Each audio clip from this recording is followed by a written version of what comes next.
bạn số sợi bộ nó cái này cứ chỉ tự cái sợi sum dốc rồiยังหาทาจีจุลินทรีย์สังเคราะห์หรือบ่าอันนี้อายุการหาบ่เยอะเวียบ่าจะมาขายพวกบ่ายังเคยทาลางปอครบดอกปอก็หอมรอนะบ่าแล้วไงให้ยังบ่เอาบางคนมือบ่ากูดอกคือก็หอมเช่าแต่มาเราบ่ายังบางคนได้เฟ้อก็ซากันหลอกเวียบ่าmà ngay cái lọc các bạn mà đó lọc tập năng bao ban nào bộ mạch cái lọc đó bộ cú school đi bà này lang po lọปันนั้นคือปลาเรือตะนำเรือปลายบ่ยังtớiคือตั้งแต่ลอหมอบ่ให้อัตราปลาบ่វាคือយើងប្រើ2 ស្ព្រាបាយលាយទឹក20 លីត្រហើយយើងបាញ់ទៅលើតណាំរបស់យើងចឹងទៅបាទធ្វើឲ្យការកាន់ផ្លែកាន់ក្តឹបការលូតលាស់ល្អ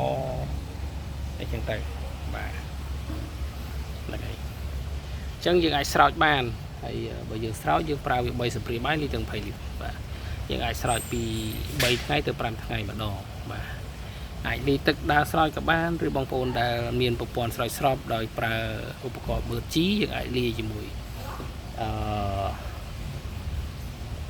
ជីនេះបានហើយយើងដាក់ធុងទៅបាទវានឹងបូមស្រោចដោយ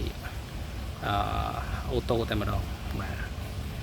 ចឹងនេះរយៈពេលធ្វើរបស់យើងគឺហើយជាមួយខែបងអត់បានរត់ច្បាស់លាស់ទេអញ្ចឹងបងប្អូនមើលឃ្លីបថយក្រោយទៅនឹងឃើញថារយៈពេលធ្វើច្បាស់លាស់ប្រហែលទេពួកខ្ញុំពេលថតអត់បានចូលឆែកមើលអញ្ចឹងណាបងប្អូនតែគិតថាវាប្រហែលជាមួយខែបាទគេថាពណ៌គឺស្អាតបងប្អូនបាទស្អាតពណ៌ឡើងក្រហមឆាលគ្រប់ដបតែម្ដងក្រហមប៉ុណ្ណឹងគឺយើងអាចប្រើបានបាទនេះបាទដបគឺថាក្រហមបាទអូខេអរគុណច្រើនបាទ